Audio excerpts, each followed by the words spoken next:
Chapter 1, Comfortable Truths. Roger Baker liked routines for the same reason he liked well-made tools. They worked when you needed them to. Tuesday nights meant pasta. Not because it was romantic, but because it was efficient. Naomi got home later on Tuesdays, usually with the faint smell of someone else's perfume clinging to her coat from the office elevator. And Roger timed dinner so it landed on the table 5 minutes after she kicked off her heels. No announcements. No applause. Just food, steam curling into the air, and the quiet satisfaction of things lining up. Naomi talked while she ate. She always did. Melissa finally got the Henderson account, she said. Twirling noodles she would only eat if they were al dente. Which means I'm off that mess. Thank God.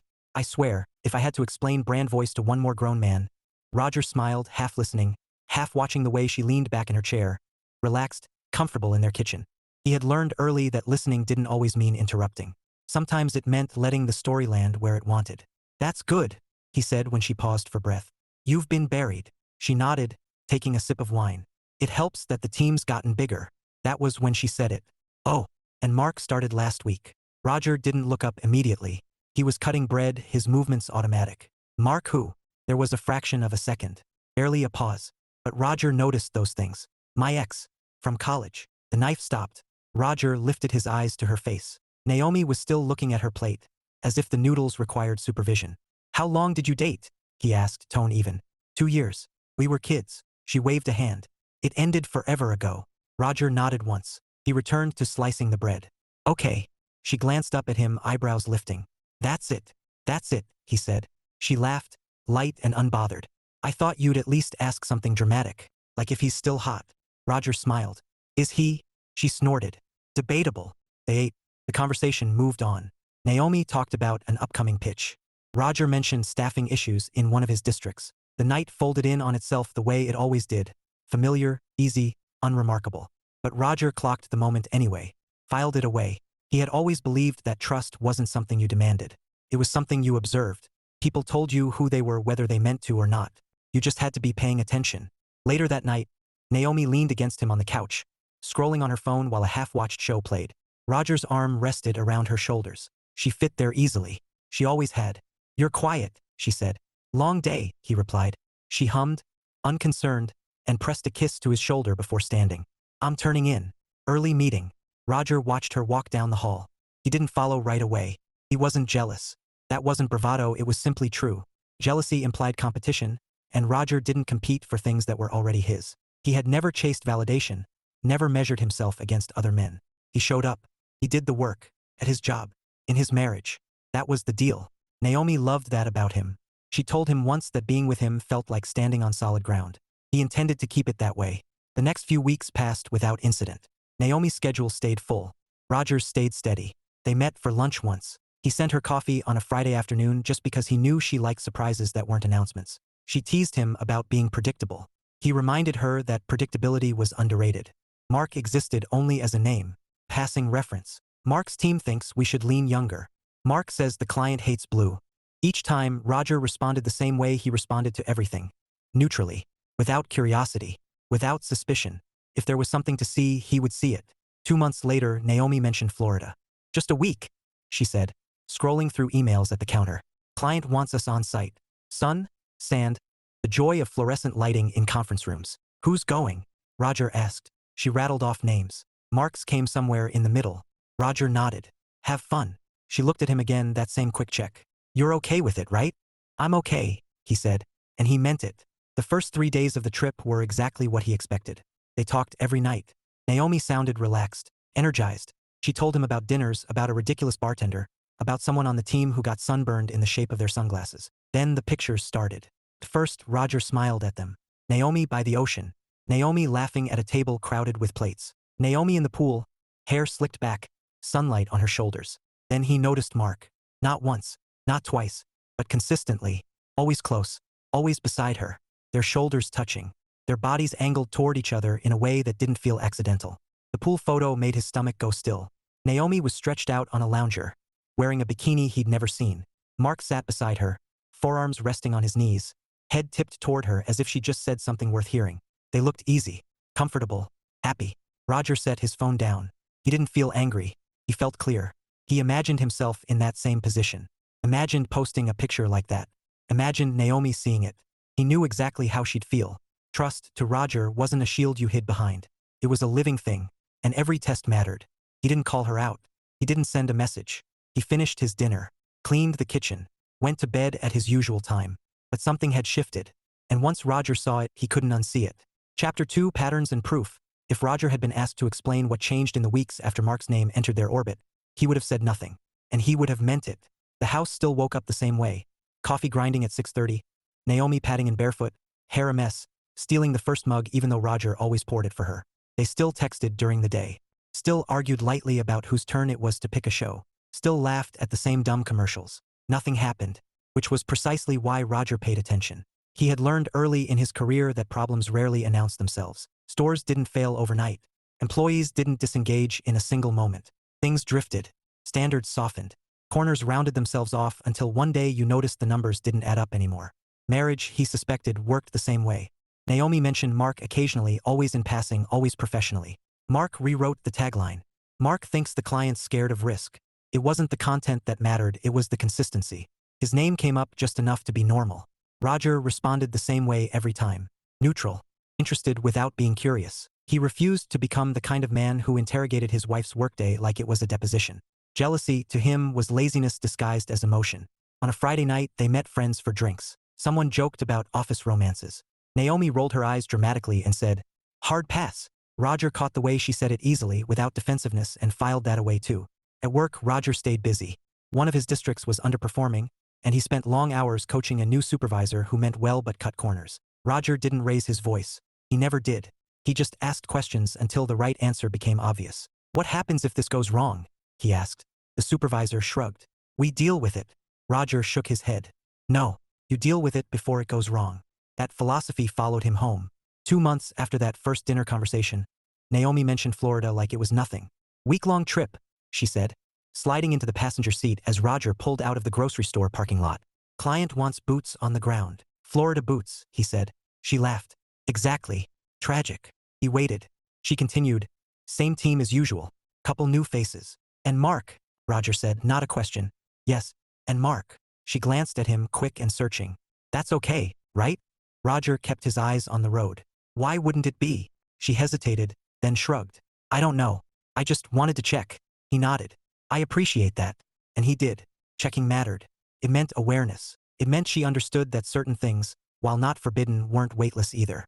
The week before her trip, Naomi shopped online more than usual. New sandals arrived. Then a dress she didn't normally wear to work.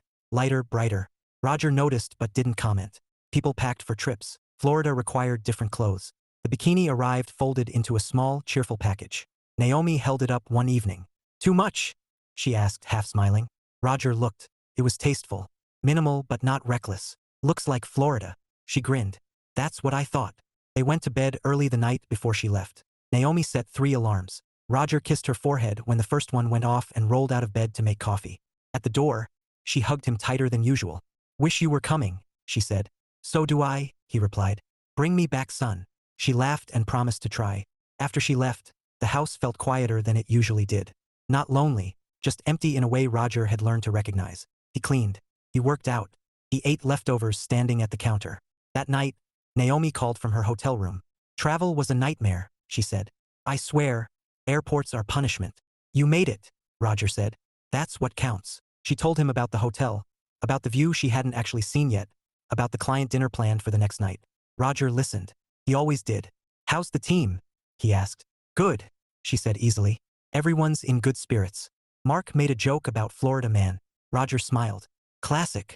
"Hey," she added softer. "You okay?" "I'm good," he said. And again, he meant it. After they hung up, Roger sat on the couch for a while with the lights off, phone face down on the table. He wasn't waiting for anything. He wasn't bracing. He simply let the quiet exist. Trust, he believed, wasn't something you guarded with rules. It was something you preserved with behavior. Over the next few days, Naomi called every night. Sometimes from her room, sometimes from the balcony, the sound of waves faint in the background. She sounded happy, engaged, tired in the good way. Roger told her about his days. About the supervisor who was finally getting it. About the neighbor's dog who barked like it was personally offended by the mailman. Normal things. But Roger noticed how often Mark came up now, not as a subject but as a presence. "Mark and I stayed late finishing slides. Mark found this great place for lunch." Not wrong. Just frequent. On the fourth night, Naomi mentioned the pool. Everyone went down after meetings, she said. I didn't even plan on it, but it was too nice not to. Did you have fun? Roger asked. Yeah, she said without hesitation. It was nice to just not think. Roger nodded, though she couldn't see it. He understood that feeling. The relief of stepping out of your head for a moment. After the call ended, he opened his phone and scrolled absently. Not searching, just passing time. Naomi's latest post appeared near the top of his feed. He paused. The photo was harmless on its own. Bright, casual. A group shot by the pool. But his eyes went to the same place they always went now. And stayed.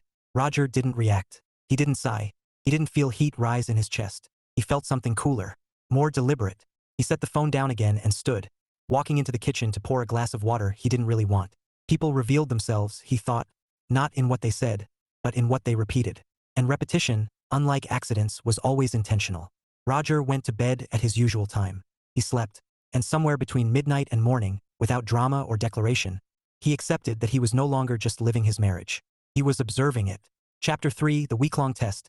By the third day of Naomi's trip, Roger could tell which hotel chair she was sitting in just by the sound of her voice. The balcony one caught more wind. The air conditioner inside hummed lower. When she was lying on the bed, her voice flattened slightly, like she was staring at the ceiling while talking. It was an intimacy you only developed by being present for years, by noticing instead of assuming. Today was actually productive, she said that night, which feels illegal in Florida. Roger smiled, phone wedged between shoulder and ear while he wiped down the counter. Careful. If you say that too loudly, the ocean will revoke your access. She laughed. Mark said the same thing. Roger didn't react. He tossed the sponge into the sink and leaned back against the counter. What did you work on?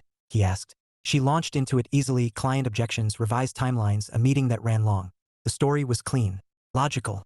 Everything tracked. If he'd been auditing it, he would have signed off without comment. How's the food? He asked when she paused. Shockingly good. We found this place last night. Tiny, kinda hidden. I'd take you there.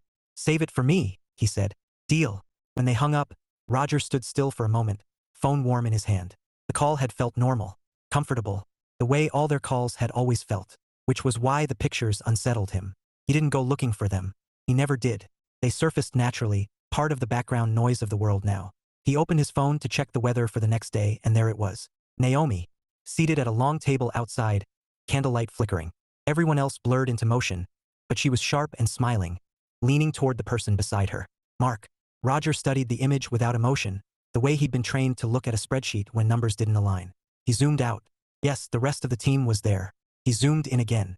The distance between Naomi and Mark was small enough to feel intentional. He closed the app. The next night, the pattern repeated. Naomi by the pool. Naomi in the pool. Naomi on a lounger, hair damp, skin bronzed. Mark always there. Not hovering. Not intruding. Just present. Roger didn't think, she's cheating. That would have been easy. Clean. A switch flipped, a villain named, a reaction justified. What he thought instead was more complicated. She's comfortable. That realization carried weight. Comfort to Roger was not casual. Comfort was earned. It meant safety, familiarity, the absence of vigilance. You didn't get comfortable around someone unless you felt at ease with how they saw you, and how you saw yourself around them. And Naomi looked very at ease. The bikini photo came on the fifth day. She was stretched out on a lounger, sunglasses pushed up into her hair, a drink sweating beside her. Mark sat next to her, knees angled toward her body. His arm draped along the back of the chair in a way that didn't quite touch her, but easily could have. Roger stared at the image longer than the others. The bikini itself wasn't the issue. Naomi had worn bikinis before. Around him, around friends, around strangers. Her body wasn't a secret or a weapon. The problem was context. That version of her, the relaxed, sun-drenched, laughing woman, was a version Roger thought belonged to them. Not exclusively, but respectfully. Shared with intention. Offered with awareness. This felt careless. He imagined himself in that same frame. Imagined a woman who wasn't Naomi beside him.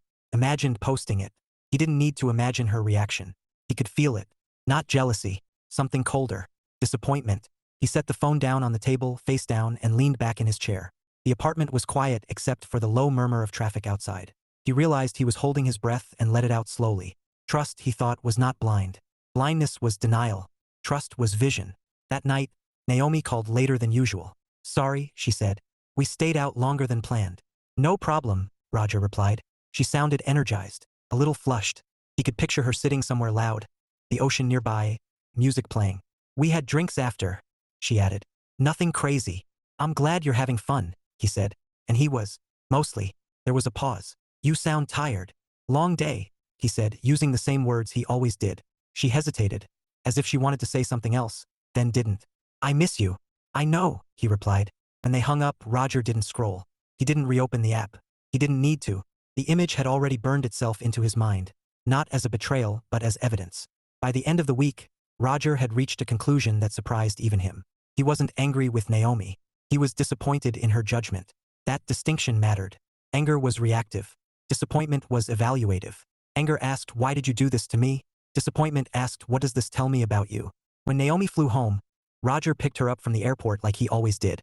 He hugged her, kissed her cheek, took her bag. "You're Tanner," he said. She smiled. Occupational hazard. The drive home was easy. Naomi talked about the flight, about someone's luggage getting lost, about how good it felt to be back. Roger listened. He always did. At home, she unpacked. The bikini went into the laundry, the sandals into the closet. Life resumed its shape, but something subtle had shifted. Roger laughed at the right places, asked the right questions, slept beside her at night. Yet Naomi began to notice that he no longer reached for his phone when it buzzed, that he spent a little more time at the gym, that he was quieter, not distant, but measured. She couldn't name it. Roger could. He was no longer assuming alignment. He was watching for it. And once that shift occurred, there was no going back. Not until the picture in front of him matched the one he had always believed in. The week-long test was over. The results, however, were still unfolding. Chapter 4, The Distance You Can Measure. The first thing Naomi noticed after the trip was that Roger still did everything right. He picked her up from the airport on time. He hugged her the same way he always had, firm, familiar, arms secure around her back. He asked about the flight, listened to her complain about turbulence, carried her suitcase without comment. At home, he made dinner even though she offered to order in. They ate at the table, not the couch, like they usually did when one of them had been away. If anyone had been watching from the outside, they would have seen a marriage in perfect working order. Naomi felt the difference anyway. It was in the margins, in the pauses between sentences, in the way Roger no longer filled silence with small talk, but let it stretch just long enough to feel intentional. He laughed at her jokes, but a beat later than usual. He kissed her goodnight but didn't linger. When she slid into bed and curled toward him, he didn't pull away. He simply didn't pull her closer either. At first, Naomi chalked it up to readjustment. Travel always left her a little out of sync. Maybe Roger was tired. Maybe work had been heavier than usual. Maybe she was imagining things because she'd been gone too long. But imagination didn't explain patterns. By the third night, she noticed he no longer asked to see her phone when it buzzed. Not because he was suspicious, but because he used to joke about it. "Is that your secret second family?" Now he barely looked up. On Thursday, she suggested takeout. "Let's get Thai," she said, scrolling through her phone. "I don't feel like cooking." "We already have food," Roger replied mildly, gesturing toward the fridge. She blinked. "We do. Chicken, vegetables, rice." "Oh," she said. "Okay." They cooked together in near silence. Not uncomfortable, just quiet. Naomi studied him from the corner of her eye as he moved around the kitchen, precise and efficient. He wiped the counter as he went, lined things up, closed drawers fully. He looked the same, but he felt farther away. That night, lying in bed, Naomi stared at the ceiling while Roger read beside her. "You're quiet," she said. He glanced at her. "Am I?" "Yes." He considered that. Didn't realize. She turned onto her side, propping her head on her hand. "Is everything okay?" He met her gaze easily. Too easily. "Everything's fine." That answer should have reassured her. Didn't. Over the next week, Naomi tried small things. Casual touches. Invitations. She suggested a movie night. He agreed but didn't suggest the next one. She reached for his hand in the car. He laced his fingers with hers, but let go sooner than usual. He was still present. He just wasn't leaning in. At work, Naomi found herself distracted in meetings, replaying conversations that hadn't happened. She'd always trusted Roger's steadiness. He was the constant in her life, the man who didn't sulk, didn't punish with silence, didn't keep score.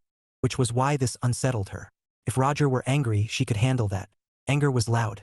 It demanded engagement. This was something else. On Sunday morning, Naomi made coffee and sat at the kitchen table, scrolling through her phone absently. An old photo from the trip popped up in her memories. Poolside, sunlight, laughter. She frowned and swiped it away. Roger entered the kitchen a moment later, dressed for the gym. "Morning," he said. "Morning," she replied, then hesitated. "Hey, can I ask you something?" He paused, hand on the fridge door. "Sure." She searched his face for clues and found none. "Did I do something to upset you?" Roger studied her for a long moment. Not critically, thoughtfully. "No," he said. Her stomach tightened. "Then why does it feel like you're somewhere else?" He closed the fridge and leaned against the counter. I don't think I am. Naomi exhaled slowly. Roger, we don't do this. We don't dance around things. That's true, he agreed. Then talk to me. He met her eyes. His expression was calm, unreadable. I don't have anything to talk about. That was when Naomi felt it. Not fear, not anger, a chill. Roger didn't withhold. He didn't dodge. If he said there was nothing to talk about, it meant he had already had the conversation with himself. And Naomi wasn't sure where she landed in that process. After he left for the gym, Naomi sat alone at the table, coffee cooling in her mug, replaying the week in her head. She searched for fights that hadn't happened, words that had been said wrong, moments she might have missed. Her mind circled back to Florida, to laughter that had felt harmless at the time, to photos she'd posted without thinking twice, to how easy it had been to relax into familiarity she hadn't realized still carried weight. Naomi shook her head, annoyed with herself.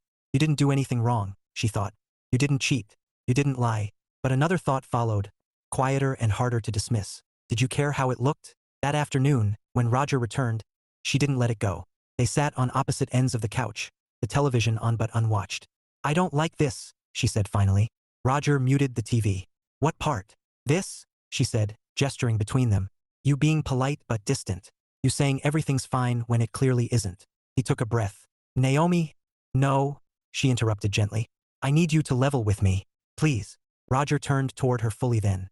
His posture was relaxed, but his eyes were serious. Okay, he said. Her heart skipped. Okay, he nodded. Let's talk. She straightened, bracing herself. What's going on? He didn't answer right away. He studied her face like he was deciding where to begin. Then he asked, quietly, deliberately, did you have fun with your ex on your work trip? The question landed between them, solid and undeniable.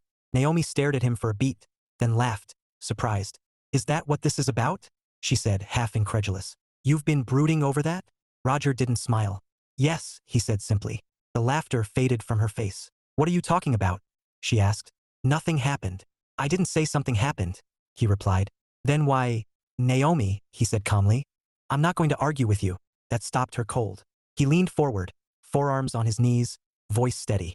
I watched my wife spend a week on what looked like a beach vacation with a man who used to know her intimately. I saw the pictures. I saw the patterns. And I know what I saw. She opened her mouth to respond, to explain, to defend. But he lifted a hand, not sharply, just enough to pause her. I'm not going to beg my wife to consider my feelings, he continued. And I'm not going to pretend this didn't affect how I see things. He stood, reaching for his keys. I'm going to stay with my brother for a week, he said. I need time. Naomi stood too, stunned. Time for what? He looked at her then, really looked. To decide if I can still trust you with my future. And then he was gone, the door closing softly behind him. Naomi sank back onto the couch, heart pounding, staring at the blank television screen. The distance between them, she realized too late, hadn't been emotional at all. It had been deliberate, and it had been measured. Chapter 5. After the door closes, the silence after Roger left was not dramatic. It didn't roar. It didn't press. It simply settled, quiet and final, like dust after something heavy had been dropped. Naomi sat on the couch for a long time without moving. The television remained muted, a frozen image flickering uselessly on the screen. Somewhere in the building, a door closed. Car passed. Life continued with infuriating normalcy. Her coffee mug sat on the table where she'd left it earlier, untouched. When she finally reached for it, the ceramic was cold. She stared at it as if that mattered. Did you have fun with your ex on your work trip? The question replayed in her head, stripped now of the surprise that had made her laugh. In hindsight, the laugh embarrassed her. It hadn't been cruel, just reflexive. Defensive in a way she hadn't recognized until it was too late. Nothing happened. That had been her anchor, her shield. The line she kept returning to as if it were a verdict instead of a technicality. She stood and walked into the kitchen, her steps slow and uncertain, like she'd entered a space that no longer quite belonged to her. Roger's keys were gone from the hook by the door. His jacket was missing. The house already felt rearranged. Naomi leaned against the counter and pressed her palms flat against the cool surface. Anger tried to rise first. How could he just leave? How could he assume? How could he question me after 5 years? But the anger didn't hold. It slipped, giving way to something more uncomfortable. Perspective. She picked up her phone without thinking, thumb moving on muscle memory, and opened her Instagram. Her most recent post stared back at her. Poolside, sunlit, casual, innocent. She scrolled. Dinner, pool, lounger. Her stomach tightened, not with guilt, but with recognition. She saw it now. Not the way she had experienced it, but the way it looked. The way it read to someone outside the moment. The way proximity, repeated often enough, began to tell its own story. She hadn't hidden anything. She hadn't lied. But she hadn't protected anything either. Roger's voice echoed in her head, calm and unwavering. I'm not going to beg my wife to consider my feelings. The realization landed hard. He hadn't accused her of cheating. He'd accused her of carelessness. And worse, of comfort where there shouldn't have been any. Naomi sank into a chair and covered her face with her hands. Roger had always been clear about who he was, about what he would and wouldn't tolerate. She had admired that about him. How grounded he was, how little drama he brought into their life. She had never imagined being on the other side of that boundary. After a while, she wasn't sure how long, Naomi grabbed her keys and purse. The apartment felt too small, too echoing. She needed air, distance, someone who would tell her the truth without cushioning it. She drove to her parents' house without calling ahead. Her mother answered the door, surprise flickering across her face before concern took over. Naomi? Everything okay? Naomi shook her head and stepped inside. Can I stay for a bit? Her father looked up from the living room chair, newspaper folded neatly in his lap. He took one look at her face and nodded. Of course. They sat at the kitchen table, the same one Naomi had done homework at years ago. Her mother poured tea. Her father listened without interrupting as Naomi explained. About the trip, the pictures, Roger's question, his leaving. I didn't cheat, Naomi finished, voice tight. I would never. Her father studied her for a moment, eyes thoughtful, not unkind. I believe you, he said. Relief loosened something in her chest. Thank you. Then he continued. But if you're not cheating, these pictures tell me it wouldn't have been long. The words hit like a slap. Naomi stared at him. Dad. He held up a hand. Let me finish.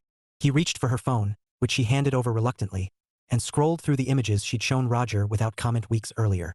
If your mother posted photos like this, he said calmly, with another man, laughing, touching, spending all her free time beside him, what do you think I'd do? Naomi swallowed. She didn't answer. She didn't need to. I wouldn't yell, he went on. I wouldn't accuse. I'd leave. Because I'd know something had already shifted. Her mother nodded slowly beside him. Naomi's throat tightened. She looked back at the screen, at herself smiling so easily, so unaware. I didn't mean anything by it, she whispered. Her father softened then, placing a hand over hers. Intentions don't protect relationships. Choices do. The truth of it settled heavily in her chest. That night, lying in her childhood bedroom, Naomi stared at the ceiling and replayed the trip, not through her own lens, but through Roger's. She saw how she'd let familiarity blur boundaries, how she'd enjoyed being seen without considering who might be watching, how she'd treated trust like something that could absorb impact without consequence. Roger hadn't overreacted. He'd responded. And now, for the first time since she'd met him, Naomi realized something that scared her more than anger ever could. She didn't know if love alone would be enough to bring him back. Because Roger Baker didn't need words. He needed proof. And if she wanted her marriage to survive, she would have to do the one thing she hadn't done yet. She would have to show him. Chapter 6. Intentions aren't outcomes. Roger's brother lived 40 minutes away in a quiet neighborhood, where the houses all looked like they'd been built with the same sensible blueprint. Nothing flashy. Nothing experimental. Roger had always liked that about the place. David opened the door in sweatpants and a faded college hoodie, surprise flickering briefly across his face before settling into something more serious. You okay? David asked. Roger nodded. Yeah, I just need a couch for a week. David stepped aside without another question. That was how they'd always been. No interrogation. No dramatics. Just space when it was needed. Roger dropped his bag in the spare room and stood there for a moment, hands on his hips, taking in the unfamiliar quiet. It wasn't loneliness he felt, it was distance. Intentional distance. The kind you took not to punish, but to think. That night, they ordered pizza and watched a game neither of them really cared about. David didn't ask what happened. Roger didn't offer. Later, lying in the unfamiliar bed, Roger stared at the ceiling and replayed the week in his mind. Not the pictures, but his reaction to them. He asked himself the same questions he'd ask one of his district managers when something went sideways. Is this a one-time lapse or a pattern forming? Is the issue behavior or judgment? Can it be corrected? Or is it revealing something fundamental? Roger wasn't interested in being right. He was interested in being honest. He loved Naomi. That part was simple. Love, however, was not a free pass. It didn't override boundaries. It didn't excuse carelessness. Love was a commitment to consideration, not a shield against consequence. What unsettled him most wasn't the presence of another man. It was Naomi's comfort in his presence. That comfort told a story she might not have intended, but intention had never impressed Roger much. Outcomes did. Naomi didn't call Roger that first night. She thought about it, stood in the kitchen staring at her phone, thumb hovering over his name, but stopped herself. Chasing him with words would miss the point entirely. Roger hadn't asked for reassurance. He'd asked for time. Instead, Naomi sat at the table and opened her laptop. She started with the obvious. The next morning, She went into work early and asked for a meeting with her supervisor. Not a dramatic one. Not emotional. Just clear. I need to be reassigned from any projects involving Mark, she said. Her supervisor blinked. Is there an issue? Yes, Naomi replied evenly. One I intend to handle before it becomes one. The request raised eyebrows, but it wasn't denied. Naomi was respected. Her work spoke for itself. By noon, the change was approved. That afternoon, Naomi sent Mark a message. It was brief, professional, final. I'm stepping back from working closely together. This isn't about you. It's about my marriage. I wish you well. He replied with confusion, with reassurances, with an offer to talk. Naomi didn't engage further. She unfollowed him that evening, archived the photos, not to erase them but to remove them from easy reach. She didn't post anything new. She didn't craft a speech. She didn't rehearse explanations. Instead, she wrote things down. What she had assumed, what she had overlooked, where she had let validation masquerade as harmless fun, where she had failed to protect the thing that mattered most. It was uncomfortable work, necessary work. On the third day, she went to see Roger. Not at David's house. She left a note in Roger's mailbox instead. I'm not here to argue or explain. I see what I didn't before. I'm taking responsibility. When you're ready, I'll be here. No plea, no pressure, just acknowledgement. Roger read the note twice. David watched him from across the room, pretending not to. You gonna talk about it? David asked eventually. Roger folded the paper carefully. Maybe. David nodded. She screw up. Roger considered the question. She misjudged something important. Is that forgivable? Roger met his brother's eyes. That depends on whether it changes. That night, Roger slept better than he had in days. Because for the first time since Florida, Naomi's actions aligned with something he recognized. Ownership. They met the following Sunday afternoon at a quiet cafe halfway between their homes. Naomi was already there when Roger arrived, seated by the window, hands wrapped around a mug she hadn't touched. She looked tired. Not dramatic tired. Honest tired. Roger ordered coffee and sat across from her. For a moment, neither of them spoke. Then Naomi broke the silence. I see it now, she said. No preamble. No defense. Not what I did, but what it meant. Roger listened. I didn't cheat, she continued. But I acted like I wasn't guarding anything. And that matters. He nodded once. I removed myself from working with him. Set boundaries. Not because you asked, but because I should have before. She met his gaze, steady and unflinching. I didn't protect us. And I understand why that made you step back. Roger took a slow breath. This isn't about punishment, he said quietly. It's about trust. I know, Naomi replied. And I know trust isn't rebuilt with promises. A corner of his mouth twitched, almost a smile. That's true. They talked for a long time, not rehashing the trip, not dissecting the photos. They talked about expectations, about perception, about how easily intention could blind you to impact. When they stood to leave, there was no dramatic reunion, no embrace, just clarity. As they stepped outside, Naomi paused. I don't expect you to just come home. Roger nodded. Good. She smiled faintly. But I hope you will. I will, he said after a beat. Because I want to, not because I'm convinced. That distinction mattered. They parted without ceremony. And for the first time since the week-long test began, both of them felt the same thing. Forward momentum. Chapter 7 showing, not saying the week after the cafe meeting unfolded quietly, but not passively. Roger returned home on Wednesday evening without ceremony. No announcement. No dramatic threshold pause. He let himself in, set his bag by the door, and took in the familiar shape of his life. The apartment smelled clean, lemon and something warm from the oven. Naomi appeared from the kitchen, wiping her hands on a towel. Hi, she said. Hey, he replied. They stood there for a second longer than necessary. Not awkwardly, just carefully. Then Roger nodded toward the kitchen. Smells good. Roasted vegetables, she said. And chicken. Thought I'd keep it simple. Roger's mouth curved faintly. You know me. They ate together at the table, not discussing Florida, not discussing the separation. Naomi told him about a pitch that had gone sideways. Roger mentioned a store visit that had gone better than expected. The conversation moved the way it used to, not rushed, not guarded, just measured. But Roger noticed what wasn't there. No defensiveness, no overcorrection, no attempts to be charming or reassuring. Naomi didn't reach for his hand unnecessarily. She didn't ask if he was okay every 10 minutes. She let the space exist without trying to fill it with noise. That mattered. After dinner, Naomi stood to clear the plates. I made some changes at work, she said casually, not looking at him. Just so you know. Roger waited. I'm not on Mark's projects anymore. And I won't be. He nodded. I know. She glanced at him then, surprised. You do. You left a note, he said simply. And you don't make decisions like that unless you mean them. Naomi exhaled. something like relief passing over her face. I didn't want to explain it away. Or convince you. I noticed, Roger said. They stood in the kitchen together, the quiet companionable rather than strained. Naomi leaned against the counter, arms folded loosely. I've been thinking a lot, she said. About comfort. About how easy it is to confuse attention with harmlessness. Roger met her eyes. Comfort isn't the problem. Carelessness is. She nodded. I was careless. There it was. No qualifiers. No softening. Roger accepted it with a small nod. That night they slept in the same bed.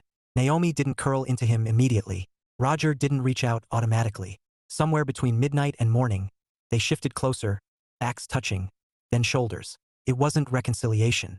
It was alignment. Over the next few weeks, Naomi let her actions do the talking. She kept her work life transparent without being performative. When she traveled locally for meetings, she sent Roger itineraries without being asked. Not as proof, but as courtesy. She stopped posting impulsively. Not because Roger asked her to, but because she'd realized how easily perception shaped reality. She didn't cut joy out of her life. She contextualized it. Roger watched. Quietly. Consistently. He noticed how Naomi redirected conversations when coworkers tried to blur professional lines. How she declined after-hours drinks when they felt unnecessary. How she prioritized coming home, not out of obligation but intention. One evening, while folding laundry together, Roger held up the bikini from Florida. Naomi froze. I'm donating this, she said quickly. I should have done it already. Roger considered the fabric, then set it down. You don't need to. She frowned. I don't want it. I know, he said. But that's not the point. She waited. The issue was never the bikini, he continued. It was what you forgot while wearing it. Understanding dawned slowly across her face. She nodded. I won't forget again, she said. I believe that, Roger replied. That was the first time he said it out loud. The humor came back gradually. It showed up in small moments, Roger teasing Naomi about reorganizing the spice rack by emotional significance. Naomi joking about Roger's refusal to watch a show unless it had at least 3 seasons and respectable reviews. One night, Naomi caught him scrolling through his phone and raised an eyebrow. What are you looking at? Flights, he said. She stiffened. For work. No, he replied. For us. Her eyes widened. Us. Yeah, he said. I think we could use a reset. Somewhere that isn't Florida. She laughed, the sound warm and unguarded. Deal. They didn't rush intimacy. They let it return naturally, through laughter, through shared routines, through trust rebuilding itself brick by brick. One evening, as they sat on the couch watching a show neither of them was fully invested in, Naomi leaned her head on Roger's shoulder. I'm glad you left, she said quietly. He glanced down at her. You are. Yes, she said. Not because it didn't hurt, but because it showed me you meant what you always said. Roger smiled faintly. That people shouldn't have to question their place? She nodded. And that dignity isn't negotiable. He kissed the top of her head. I didn't want to leave. I just wasn't willing to stay without clarity. Naomi turned to face him. You have it. He met her gaze. Steady. Certain. I know. The marriage they were building now felt different. Not fragile, not brittle, but deliberately reinforced. Less assumption. More awareness. Love hadn't failed them. Carelessness had tested it. And intention, real intention backed by action, had carried them forward. They sat there like that for a long time, the show forgotten, the moment unremarkable in the best possible way. Because the strongest relationships, Roger had always believed, weren't the ones that never faltered. They were the ones where both people noticed and chose each other anyway. Chapter 8, The Shape of Trust. The cabin was smaller than Naomi expected and better than Roger had promised. It sat tucked into a stand of pines a few hours north, close enough to a lake that the water was visible through the trees but far enough away that the world felt politely distant. No beach. No bar noise. No Instagram-friendly infinity pool. Roger had chosen it deliberately.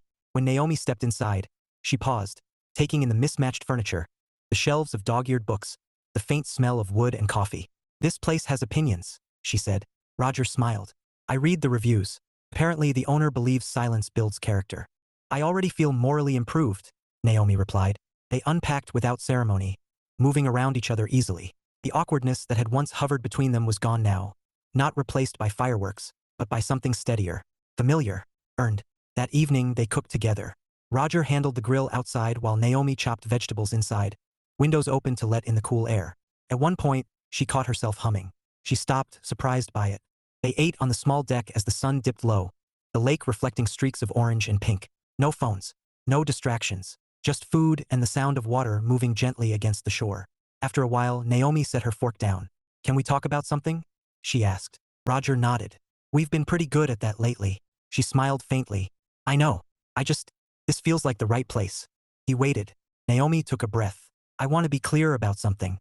Not to reopen anything, but to close it properly. Roger leaned back in his chair. Okay.